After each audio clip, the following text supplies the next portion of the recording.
கவலையாலும் பிரச்சனையாலும் சோதனைகளாலும் மன விரக்திகளாலும் வாழ்க்கையின் விரக்திகளாலும் மரணத்தை எண்ணி வாழக்கூடிய வாழ்வைத்தான் பலர் வாழக்கூடிய சூழ்நிலையை நாம் பார்க்கிறோம். குறிப்பாக வாலிப சமூகத்துடைய ஆண்களும் பெண்களும் பெரும்பான்மையாக இந்த நிலையில் இருக்கக்கூடிய காட்சியைத்தான் நம்மால் பார்க்க முடிகிறது.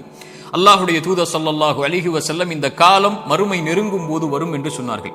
மனிதர்களுடைய இறுதி காலம் நெருங்கும் போது மன்னரைகளை பார்த்து மனிதர்கள் சொல்லுவார்கள், நீங்கள் இருக்கக்கூடிய இடத்தில் நாங்கள் இருக்க வேண்டுமே என்று. மரணித்தவனை பார்த்து உயிர் உள்ளவன் மரணிக்க வேண்டும் என்று ஆசைப்படுவான் என்று அல்லாஹுடைய தூதர் ஸல்லல்லாஹு அலைஹி வஸல்லம் அவர்கள் சொன்னார்கள். இப்படி மரணத்தை எண்ணி கவலையாலும் பிரச்சனைகளாலும் சோதனைகளாலும் நெருக்கடிகளாலும் வாழக்கூடிய வாழ்வை இறுதி சமூகம் சந்திக்கும் என்று அல்லாஹுடைய தூதர் ஸல்லல்லாஹு அலைஹி வஸல்லம் அவர்கள் சொன்னார்கள். இன்று இதற்காக மருத்துவமனைகள் உருவாகிவிட்டது, இதற்காக மருத்துவர்கள் உருவாகிவிட்டார்கள். இதுவே மிகப்பெரிய ஒரு அம்சமாக சமூகத்தில் மாறிக்கொண்டிருக்கிறது. இப்படி சோதனையான காலத்தில் நீங்கள் சோதனைகளை சந்தித்துக் கொண்டிருந்தால், நோயால், செல்வ இழப்பால், கண்ணிய இழப்பால் அல்லது வாழ்க்கையின் நெருக்கடிகளால், உறவுகளுடைய பிரிவால், இது போன்ற எந்த சோதனையில் நீங்கள் சிக்குண்டிருந்தாலும் இந்த செய்தியை செவிதாழ்த்தி கேளுங்கள். இந்த சோதனைகளில் நீங்கள் தனியாக இல்லை, உங்களுடைய இறைவன் உங்களோடு தான் இருக்கிறார். மீண்டும் சொல்கிறேன், இந்த சோதனைகள் எதுவாயினும் கவலை கொள்ளாதீர்கள், நீங்கள் தனியாக இல்லை, இறைவன் உங்களோடு தான் இருக்கிறான். அந்த செய்தி தான் நான் இப்போது உங்களுக்கு சொல்லக்கூடிய செய்தி.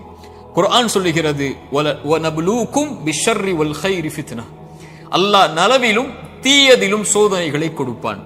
இறைவனை பொறுத்தவரை நலவை இறைவன் கொடுப்பதும் ஒரு தீயதை உங்களை அணுக வைப்பதும் இரண்டும் இறைவனை பொறுத்தவரை சோதனைதான். உலகத்தை படைத்து மனிதர்களை இந்த உலகத்திலே அனுப்பும் போதே இறைவன் கூறிவிடுகிறான், வலநப்லுவன்னக்கும், நிச்சயமாக திட்டமாக நான் உங்களை சோதித்தே தீருவேன். பசியை கொண்டு சோதிப்பேன், பயத்தை கொண்டு சோதிப்பேன், செல்வ இழப்புகளை கொண்டு சோதிப்பேன், தொழிலின் நஷ்டத்தை கொண்டு சோதிப்பேன், உயிரிழப்புகளை கொண்டு உங்களை நான் சோதிப்பேன் என்று இறைவன் சோதித்தே தீருவான் என்று கூறிதான் மனித இனத்தை இந்த பூமியிலேயே அனுப்பி இருக்கிறான். இந்த பூமியிலேயே சோதனைகளில் இருந்து நீங்கி ஒரு சமூகம் வாழ வேண்டும் என்றால் அவர்கள் யாராக இருப்பார்கள் தெரியுமா? நபிமார்கள், இறை தூதர்கள். ஆனால் அந்த இறை தூதர்கள் தான் இந்த பூமியிலேயே அதிகம் சோதிக்கப்பட்டவர்கள். சோதனை எனக்கும் உங்களுக்கும் மட்டும் இறைவனால் கொடுக்கப்படுவதல்ல, நபிமார்கள் தான் இந்த உலகத்திலே சோதனை கொடுப்பதற்கு முதலாவதாக இறைவனால் தேர்ந்தெடுக்கப்படுபவர்கள். குர்ஆன் சொல்லுகிறது, நபிமார்கள் நிராசை அடைந்து நாங்கள் பொய்ப்பிக்கப்பட்டு விட்டோம் என்று எண்ணும் அளவிற்கு அவர்கள் நிராசை அடையும் போதுதான் அந்த சோதனையால், அந்த சிரமங்களால், அந்த கஷ்டங்களால் இறைவன் அவர்களுக்கு வெற்றியை அளிப்பான் என்று குர்ஆன் சொல்லுகிறது. இறை தூதர் ஸல்லல்லாஹு அலைஹி வஸல்லம் அவர்களிடத்திலே கேட்கப்பட்டது, இந்த பூமியிலேயே அதிகமாக சோதனைக்கு உள்ளாக்கப்பட்டவர்கள் யார் என்று. அல்லாஹ்வின் தூதர் ஸல்லல்லாஹு அலைஹி வஸல்லம் அவர்கள் சொன்னார்கள், நபிமார்கள். அவர்களுக்கு பிறகு நல்லவர்கள், அவர்களுக்கு பிறகு அவர்களை பின்தொடர்பவர்கள், அவர்களை பின்தொடர்பவர்கள் என்று அல்லாஹ்வுடைய தூதர் ஸல்லல்லாஹு அலைஹி வஸல்லம் அவர்கள் சொன்னார்கள். மனிதர்களுடைய எல்லோருடைய வாழ்க்கையிலும் இந்த எல்லா சோதனைகளும் பொதுவானது. நானும் நீங்களும் மட்டும் சோதனையில் உள்ளாக்கப்படுவதில்லை என்ற நியதியை நாம் புரிந்து கொள்ள வேண்டும். நமது வலதுபுறம் இடதுபுறம் இருக்கக்கூடிய எல்லோர்களும் சோதிக்கப்படுகிறார்கள். இப்போது பாருங்கள், பலஸ்தீனிலே முஸ்லிம்கள் படக்கூடிய பிரச்சனைகள், அவர்கள் சந்திக்கக்கூடிய சிரமங்கள், அவர்கள் சந்திக்கக்கூடிய உயிரிழப்புகள், பசியால் வாடக்கூடிய மனிதர்கள் நமக்கு முன்னால் வாழ்ந்து கொண்டிருக்கிறார்கள். தண்ணீர் கிடைக்காமல் தாகத்திலே கடல் நீரை குடிக்கக்கூடிய மக்கள் இன்று பலஸ்தீனிலே உண்டு. பசியால் புல்லை, விலங்கினங்களுடைய கழிவை சாப்பிடக்கூடிய மக்களாக இன்று பலஸ்தீன் மக்கள் பசியால் தாகத்தால் வாடுகிறார்கள். மனைவி இல்லை, குழந்தைகள் இல்லை, கணவன் இல்லை, உறவுகள் இல்லை. ஒரு கடைக்கு சென்று திரும்பி வந்த பெண்ணுக்கு குடும்பம் முழுக்க மண்ணில் புதைந்திருக்கிறது. அவர்களுக்கு உணவுக்கு வாய்ப்பில்லை, தண்ணீருக்கு வாய்ப்பில்லை, ஒதுங்குமிடத்திற்கு வாய்ப்பில்லை, பாதுகாப்பிற்கு வாய்ப்பில்லை. அவர்கள் தொழுவதற்கு மஸ்ஜிதுகள் இல்லை பலஸ்தீனில். இந்த சோதனைகளுக்கு முன்னால் எல்லாம் என்னையும் உங்களையும் நிறுத்தி பாருங்கள். நம் சோதனைகள் எல்லாம் ஏமாத்திரும். என்ன அளவு சோதனைகளை சந்திக்கிறோம். இப்படி மனித இனத்தில் அல்லாஹ் அவன் நாடியவர்களை அவன் நாடிய அளவு சோதனைகளை கொடுத்து நெருக்கிக் கொண்டே இருப்பான். இந்த சோதனையில் இருக்கக்கூடிய எனக்கும் உங்களுக்கும் குர்ஆனும் சுன்னாவும் சொல்லக்கூடிய மருந்துகள் என்ன தெரியுமா? முதலாவது மருந்து எடுத்துக்கொள்வோம், அல் ஈமானு பில் கதரி கைரிஹி வ ஷர்ரிஹி. நன்மையாயினும் தீயதாயினும் எதுவாயினும் என் இறைவனின் புறத்திலிருந்துதான் என்னை வந்தடைகிறது. அவன் இந்த சோதனை வருவதற்கு முன்னதாகவே அந்த விதியை நிர்ணயித்திருக்கிறான், அதை அறிந்திருக்கிறான். அந்த சோதனை எனக்கு வருகிறது. இதன் மூலமாக இறைவன் என்னை சுத்தப்படுத்த, என் அந்தஸ்தை உயர்த்த நாடுகிறான், அல்லது என்னை நான் செய்யும் பாவங்களால் தண்டிக்க நாடுகிறான். இதை பின்னால் விளக்குகிறேன். ஆனால் ஒரு முஃமின் சோதனைகள் வரும்போது அவனுடைய உள்ளத்தில் பதிய வைக்க வேண்டிய முதல் அம்சம், இதை என் இறைவன் அறிந்திருக்கிறான். வமா தஸ்குது மின் வரகத்தின் இல்லா யஅலமுஹா. இந்த உலகத்தில் இருந்து ஒரு மரம், அந்த மரத்தில் இருந்து ஒரு இலை கீழே விழ முடியாது என் இறைவனுடைய நாட்டம் இல்லாமல், கல்வி இல்லாமல். இதை அறிந்த இறைவன் என் சோதனையை அறியாமல் இருப்பானா? எனக்கு வரக்கூடிய நோயை, செல்வ இழப்பை, கஷ்டங்களை, சிரமங்களை, பிரிவை என் இறைவன் அறியாமல் இருப்பானா? அல்லது நாம் இன்று உலகத்திலே பார்க்கக்கூடிய எல்லா சோதனைகளையும், பலஸ்தீனில் என்னுடைய சமூகம் படக்கூடிய சிரமங்களை, கஷ்டங்களை, சோதனைகளை, அந்த இரத்தங்களை, அந்த உயிரிழப்புகளை, அந்த பிரிவுகளை, அந்த ஓலங்களை இறைவன் அறியாமல் இருப்பானா? இறைவன் அனைத்தையும் அறிந்திருக்கிறான். ஆனால் அவனுக்கென்று ஒரு நியதி இருக்கிறது, அவனுக்கென்று ஒரு வழிமுறை இருக்கிறது. இந்த சமூகத்தை தூய்மைப்படுத்துவதற்கும், இந்த சமூகத்திற்கு அவன் பாவங்களின் காரணமாக தண்டனைகளை கொடுப்பதற்கும். அல் ஈமானு பில் கதரி வல் கைரிஹி வ ஷர்ரி. நன்மை தீமை அனைத்தும் இறைவனின் புறத்திலிருந்து வருகிறது. அவன் நாடியதால் தான் இது என்னை வந்தடைந்திருக்கிறது என்பதை முதலில் ஒரு முஃமின் ஏற்றுக்கொள்ள வேண்டும். இரண்டாவது மருந்து, இறை நினைவை உள்ளத்திலே கொண்டு வர வேண்டும். இறைவனை உள்ளம் நினைக்க தயாராக வேண்டும். உள்ளத்தின் நோய்க்கு மிகப்பெரிய மருந்து அலா பி திக்ரில்லாஹி தத்மஇன்னுல் குலூப். உள்ளத்தின் நிம்மதியை அல்லாஹ் திக்ரில் வைத்திருக்கிறான், அவனுடைய நினைவில் வைத்திருக்கிறான். ரப்பை ஒருவன் சோதனையில் நினைத்தால் ஃபத்குருனி ஃபத்குரூனி அத்குருக்கும், ஃபத்குரூனி அத்குருக்கும், என்னை நினையுங்கள். ரப்பு சொல்லுகிறான், உங்களை படைத்தவன் சொல்லுகிறான், உங்களை பரிபாலிப்பவன் சொல்லுகிறான், அத்குருக்கும், உங்களை நான் நினைக்கிறேன். அல்லாஹு அக்பர். அல்லாஹ் நினைத்து விட்டால் உங்களுடைய சோதனைகள் எல்லாம் எம்மாத்திரம் அவனுக்கு நீக்குவதற்கு. உங்கள் நோயில் இறைவன் உங்களை நினைத்து விட்டால் அவனை தவிர வேறு யார் உங்களுக்கு மருந்தை கொடுத்து அந்த நோயை நீக்க முடியும்? செல்வ இழப்பை நீக்க முடியும், பிரிவுடைய கவலைகளை நீக்க முடியும், வாழ்வின் பிரச்சனைகளை நீக்க முடியும். அல்லாஹ்வுடைய தூதர் ஸல்லல்லாஹு அலைஹி வஸல்லம் சொன்னார்கள், அல்லாஹ் கூறுவதாக, ஒரு அடியான் என்னை எப்படி நினைக்கிறானோ அது போன்றே நானும் அவனை நினைக்கிறேன். அவன் என்னை நினைத்தால் நான் அவனோடு இருந்து விடுகிறேன். அவன் என்னை தனிமையில் நினைத்தால் நானும் அவனை தனிமையில் நினைக்கிறேன். அவன் ஒரு கூட்டத்தில் என்னை நினைவு கூர்ந்தால் அவன் நினைவு கூறக்கூடிய கூட்டத்தை விட சிறந்த கூட்டத்தில் நான் அவனை நினைவு கூறுகிறேன் என்று அல்லாஹ்வுடைய தூதர் ஸல்லல்லாஹு அலைஹி வஸல்லம் அல்லாஹ் கூறுவதாக சொன்னார்கள்.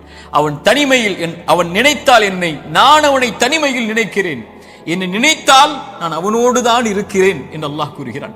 அல்லாஹ் உங்களோடு இருந்தால் ஏன் கவலை? அல்லாஹ் உங்களோடு இருந்தால் ஏன் பிரச்சனைகள்? அல்லாஹ் உங்களோடு இருந்தால் ஏன் சிரமங்கள்? அல்லாஹ்வை நேசிக்கக்கூடிய அடியார்களுக்கு லா ஹவுஃபுன் அலைஹிம் வலா ஹும் யஹ்ஸனூன், அவர்கள் கவலை கொள்ள மாட்டார்கள், அவர்கள் பயம் கொள்ள மாட்டார்கள்.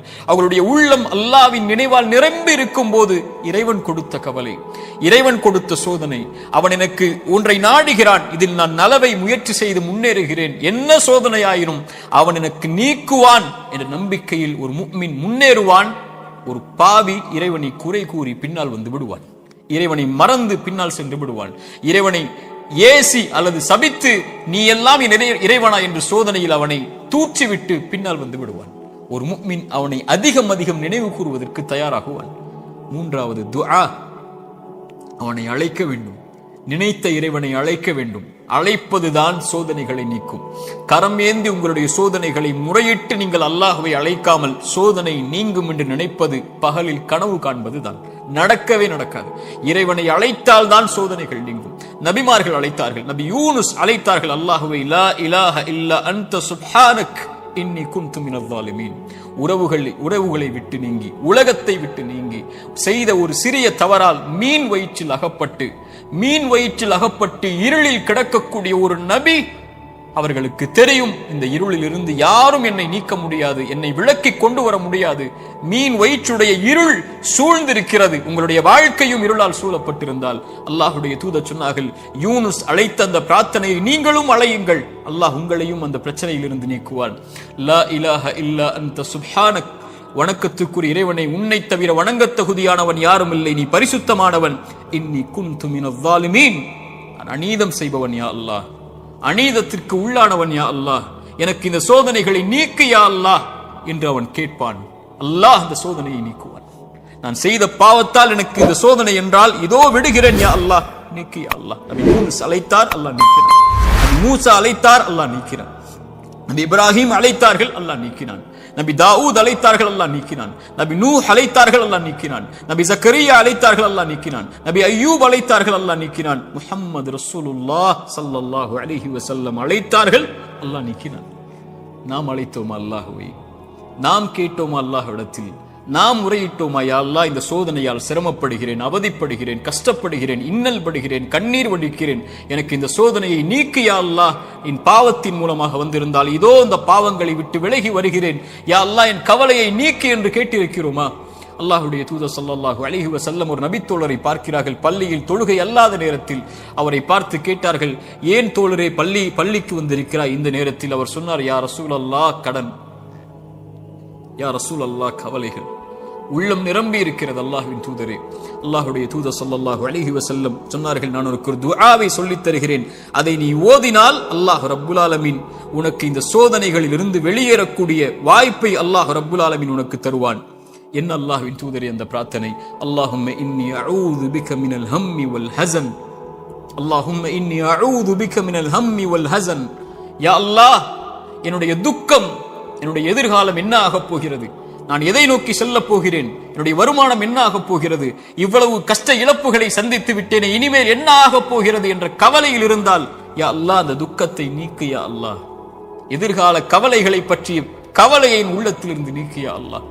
வல் ஹஸன், என்னுடைய முன்னால் நான் செய்த பாவங்கள், முன்னால் என் வாழ்க்கையில் நடந்த நிலைகள், நான் சந்தித்த இழப்புகள், அதனால் என் உள்ளம் துவண்டிருக்கிறது. எதிர்காலத்தை பற்றியும் கடந்த காலத்தில் நான் செய்ததை பற்றியும் என்னுடைய உள்ளம் கவலை கொண்டு நடக்க முடியாமல், நகர முடியாமல் இருக்கிறேன் யா அல்லாஹ், அதை நீக்கு யா அல்லாஹ். எதிர்காலத்தை பற்றிய கவலையை நீக்கு, கடந்த காலத்தை பற்றிய நினைவுகளை நீக்கு, இனிமேல் வாழக்கூடிய வாழ்க்கையை சரிபடுத்து என்று இறைவனை அழைப்பான்.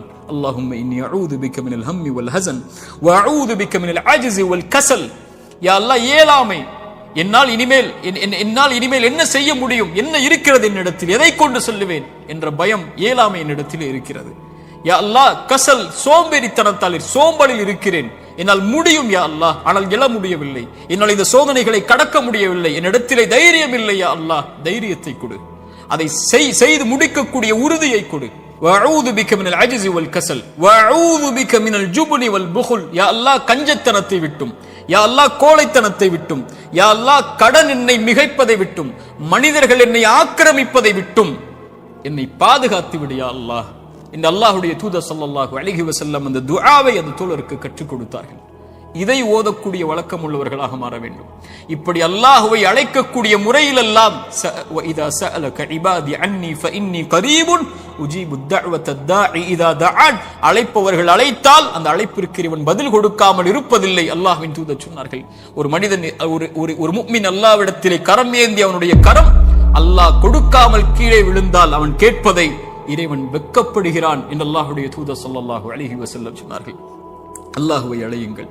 கடைசியாக இந்த நேரத்தில் சுருக்கமாக சொல்கிறேன், மீண்டும் சொல்கிறேன், நோயால் சிரமப்படுகிறீர்களா, இழப்புகளால் சிரமப்படுகிறீர்களா, பிரிவால் சிரமப்படுகிறீர்களா, கடினமான காலத்தை வாழ்க்கையில் கடக்கிறீர்களா, ஒருபோதும் அல்லாஹ் உங்களை கைவிட மாட்டான். உங்களை விட இறைவன் உங்கள் மீது நேசம் கொண்டிருக்கிறான். கவலை கொள்ளாதீர்கள். நீங்கள் தனியாக ஒருபோதும் இல்லை. உலகமெல்லாம் உங்களுக்கு எதிராக இருந்தாலும் நீங்கள் தனியாக இல்லை. அவன் உங்களோடு இருக்கிறான்.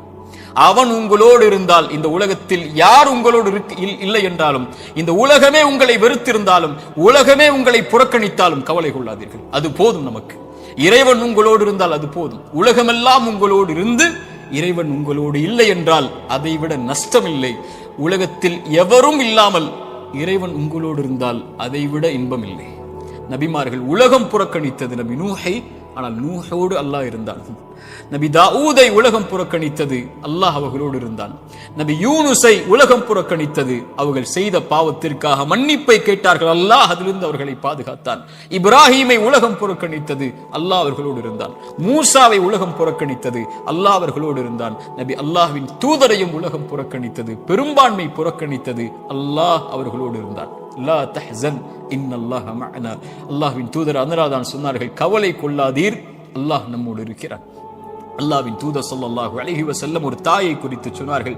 போர்க்களத்தில் காணாமல் போய் கிடைத்த ஒரு குழந்தையை ஒரு தாய் தேடி வரும்போது அல்லாஹ்வுடைய தூதர் அதை எடுத்து கொடுக்கும் போது அந்த தாய் அந்த குழந்தையை வாங்கி கட்டி அணைத்து அதற்கு உணவை கொடுக்கும் போது அல்லாஹ்வின் தூதர் நபித்தோழர்களை பார்த்து கேட்டார்கள், இந்த தாய் இந்த குழந்தையை நெருப்பில் வீசுவாளா?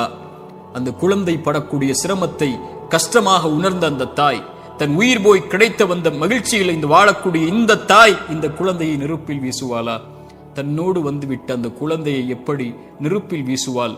அல்லாஹ் இந்த குழந்தைக்கு இந்த தாய் காட்டக்கூடிய அன்பை விட அல்லாஹ் அவனுடைய அடியார்கள் மீது இரக்கம் உள்ளவன்.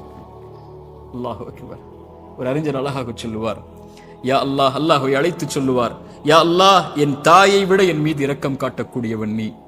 என் தாய் நான் சிரமப்படுவதை, என் தாய் நான் நோயில் வாடுவதை, என் தாய் நான் கடனில் இருப்பதை, கடனால் கஷ்டப்படுவதை, என் தாய் என் செல்வ இழப்புகளில் கஷ்டப்படுவதை, என் தாய் என்னுடைய இழப்புகளில், பிரிவில், நோயில், சிரமங்களில், சோதனையில் கஷ்டப்படுவதை விரும்ப மாட்டாள். என் தாயை விட என் மீது இரக்கம் உள்ள நீயும் விரும்ப மாட்டாய். யா அல்லாஹ், அதை எனக்கு இரக்கம் காட்டு, இந்த சோதனையை நீக்கென்று அல்லாஹ்வை அழைப்பார்கள் அறிஞர்கள் ஹதீஸை கொண்டு. அல்லாஹு அக்பர். அல்லாஹ் உங்களை ஒருபோதும் கைவிட மாட்டான். அல்லாஹ் உங்களை ஒருபோதும் பிரிந்து விட மாட்டான். அல்லாஹுவின் பக்கம் வந்து விட்டான். அல்லாஹ் உங்களை ஒருபோதும் வேதனை அடைவதை, உங்கள் கண்கள் கண்ணீர் வடிப்பதை, உங்கள் உள்ளம் நெருக்கமாகுவதை, உங்கள் உள்ளம் உடைக்கப்படுவதை இறைவன் ஒருபோதும் பார்த்து கொண்டிருக்க மாட்டான்.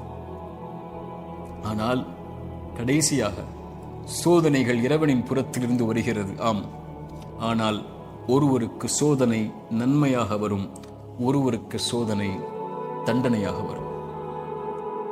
நபிமார்களுக்கு சோதனை வந்தது என்று சொன்னேன். எல்லா நபிமார்களுக்கும் சோதனை வந்தது. அந்த சோதனைகள் அவர்களை தூய்மைப்படுத்துவதற்காக, அவர்களை சுத்தப்படுத்துவதற்காக, அவர்களுடைய அந்தஸ்தை அல்லாஹ்விடத்திலே உயர்த்துவதற்காக, ஈமானில் அவர்களை உறுதிப்படுத்துவதற்காக, எல்லாவற்றையும் கொண்டும், உலகத்தை கொண்டும், மார்க்கத்தை கொண்டும், தீனை கொண்டும் அல்லாஹ் சோதித்துக் கொண்டே இருந்தால் அவனின் பக்கம் அவர்களை நெருக்கமாக்கி, அவனின் பக்கம் அவர்களை நெருக்கமாக்கி கொண்டு வருவதற்காக. அது நிஅமா, அது அருள்.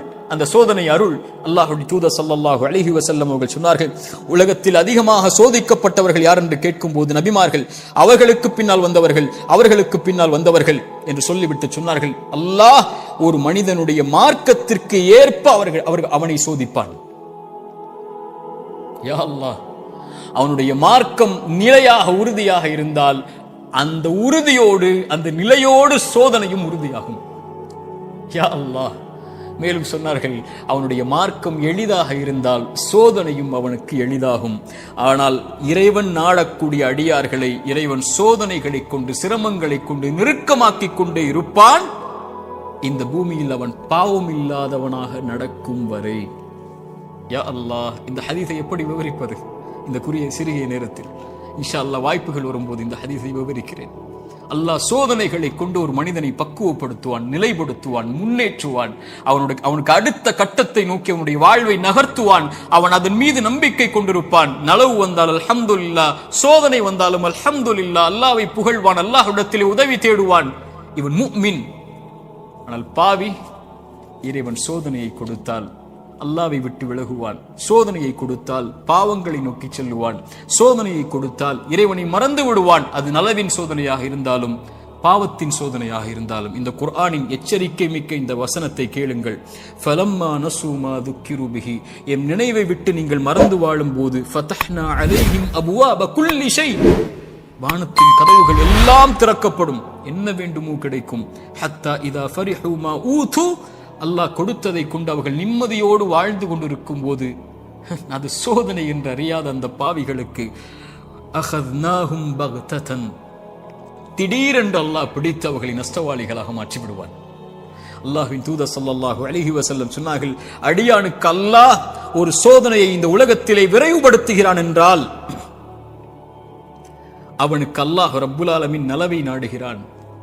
அல்லாஹ் அவனுக்கு சோதனையை தாமதப்படுத்துகிறான் என்றால் பாவங்களின் காரணமாக நாளை மறுமையில் அவனுக்கு அல்லாஹ் ரப்புல் ஆலமீன் அதை கொடுப்பதற்கு அல்லாஹ் காத்திருக்கிறான். தீயதாக நல்லவருக்கு சோதனையை உலகத்திலேயே கொடுத்து அல்லாஹ் அவனை நெருக்கமாக்கி விடுவான். பாவியை விடுவான் அல்லது பிடிப்பான். பிடித்தாலும் விட்டாலும் அவன் அழிவது நிச்சயம். அல்லாஹ் ரப்புல் ஆலமீன் அப்படிப்பட்ட பாவங்களை விட்டு அல்லாஹ் எம்மை பாதுகாப்பானாக. நல்லவர்களுக்கு சோதனை அருள். அவர்கள் அனுபவிக்கக்கூடிய ஒவ்வொரு கண்ணீர் துளிக்கும், ஒவ்வொரு சிரமத்திற்கும் ஒவ்வொரு கவலைக்கும், ஒவ்வொரு துக்கத்திற்கும், ஒவ்வொரு அழைப்பிற்கும், அவர் காலில் ஒரு முள் தைத்தால் கூட அவர் படக்கூடிய இன்னலுக்கும் அல்லாஹ் பாவங்களை அழித்துக் கொண்டே இருப்பான். ரசூலுல்லாஹ் சொன்னார்கள் ஸல்லல்லாஹு அலைஹி வஸல்லம். ஆனால் பாவி படக்கூடிய ஒவ்வொரு சோதனையும் அவன் மீண்டு அல்லாஹ்விடத்திலே செய்த பாவங்கள் எதுவாயினும், அவன் கடந்த காலம் எதுவாயினும், எவ்வளவு கொடிய பாவங்களை வைத்திருந்தாலும் அவன் பாவத்திலிருந்து விலகாமல் சோதிக்கப்படும் போது நன்மையை நோக்கி செல்லாமல் இருந்தால் அவனுக்கு இந்த உலக வாழ்வும் மறுமையும் அழிவுதான். சோதிக்கப்பட்டால் உள்ளத்திடம் கேளுங்கள், நன்மையில் இருக்கிறாயா, பாவத்தில் இருக்கிறாயா? நன்மையில் இருந்தால் இது உனக்கு அருளின் சோதனை, முன்னேறு, வெளிச்சம் உனக்கு முன்னால் இருக்கிறது, நடந்து சென்று கொண்டே இரு, இந்த இருள் நீங்கிவிடும். இருளுக்கு பிறகு பகல், துன்பத்திற்கு பிறகு இன்பம், நோய்க்கு பிறகு சுகம், இப்படி உலகம் மாறி மாறி உனக்கு கொடுக்கும். ஓடிவிடும் நன்மையை தேடி. வெளிச்சம் ஒரு வாழ்க்கையில் விரைவில் வரும் மிகப்பெரிய வெளிச்சமாக. நீ ஒரு மாதம் சிரமப்படுவாய், நீ கடக்க வேண்டிய இந்த மாதத்தை அல்லாஹ்வின் நம்பிக்கையில் நன்மையில் கடந்து விட்டால் நீ வருடம் முழுக்க நிம்மதியோடு இருப்பாய். 3 நாள் 4 நாட்கள் நோயில் சிரமப்பட்டால் கவலை கொள்ளாதே. அந்த நோயை அல்லாஹ்வின் நன்மைகளை எதிர்பார்த்து காரணிகளை எடுத்துக்கொண்டு களி, அல்லாஹ் உனக்கு அதற்கு பிறகு மிகப்பெரிய சுகத்தை வைத்திருக்கிறான். ஆனால் பாவத்தில் இவை அனைத்தையும் நீங்கள் சந்தித்தால், பாவம் உங்களிடத்திலே இருந்தால், யா அஹி யா உஹ்தி, என் தோழரே, என் சகோதரியே, அல்லாஹ்விற்காக அதை விடுங்கள். அல்லாஹ் உங்களை அரவணைக்க காத்துக் கொண்டிருக்கிறான். அவனை நோக்கி வந்து விடுங்கள். உங்கள் வாழ்வின் கவலைகள், பிரச்சனைகள், துன்பங்கள் இவை அனைத்தையும் இறைவன் நீக்கி விடுவான். அல்லாஹ் அப்படிப்பட்ட வாழ்வை எமக்கு தரட்டும். அல்லாஹ் இந்த அறிவுரை எனக்கும் உங்களுக்கும் அறிவுரையாக்கட்டும். இதன் மூலமாக எங்களுடைய வாழ்வை இறைவன் செழிப்பாக்கட்டும். உலக சமூகத்திலே முஸ்லிம் சமூகம் படுகின்ற இன்னல்கள், கஷ்டங்கள், பிரச்சனைகள், சோதனைகள், குறிப்பாக பலஸ்தீனில் நம்முடைய சகோதர சகோதரிகள் படக்கூடிய எல்லா இன்பங்கள், எல்லா இழப்புகளுக்கும், எல்லா சோதனைகளுக்கும், எல்லா துன்பங்களுக்கும் அல்லாஹ் விரைவில் மிகப்பெரிய வெற்றியோடு அல்லாஹ் வெளிச்சத்தை தரட்டும். அகூலு கௌலி ஹாதா அஸ்தக்ஃபிருல்லாஹ் லீ வலக்கும். அஸ்ஸலாமு அலைக்கும் வரஹ்மத்துல்லாஹி வபரகாத்துஹு.